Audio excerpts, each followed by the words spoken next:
بمناسبه الحرائق اللي شغال في القاهره اليومين دول ماشي، تفتكر إيه اللي ممكن يولع بعد كده؟ لا ما هي البلد دلوقتي اللي هيولع بعد كده. اللي يولع هقول لك اللي يولع مثلا ممكن تكون حد معين. يا ريت بني سويف تولع. اشمعنى؟ عشان انا مناسب من بني سويف ومراتي مغلباني. الوزارات كلها، المحاكم. بمناسبه كرم اهل المنوفيه، ليه المنوفيه ما بتولعش؟ المنوفيه بقى، المنوفيه دي سر، والسر ده اشتغلوا فيه المراكز الابحاث وصلوا لنتائج معينه كانت في عصر مبارك. ليه المنوفي شخصيه المنوفي يعني عنده نوع من انواع التمكين سواء في الجيش او في الشرطه او في دولاب العمل، واكثر حيطه وحذر، وصعب ان يولع برضه. الناس بيخلي بالهم من كل حاجه عشان بخله.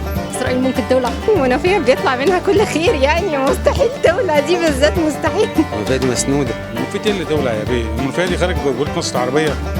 انت مش عارف السؤال ده، انا هحاكمك عليه. حكام مصر جيش وشرطه من المنوفيه. دايما اللي في الجيش كلهم من المنوفيه. فيها حبه البركه.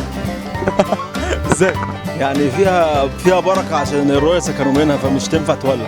ممكن عشان كل الناس بتحب بعض هناك، حب فيها زياده، خير فيها زياده. ما عندهمش كبريت، ما عندهمش فلوس يجيبوا. بس كده عشان احسن ناس. المنوفيه؟ المنوفي؟ لا. لا خالص. طب تفتكر لو ولعت ممكن نطفيها ولا نسيبها بقى ونخلص؟ لا سيبها تولع ونخلص منها. اشمعنى؟ كده ما بحبهاش. يا ريت.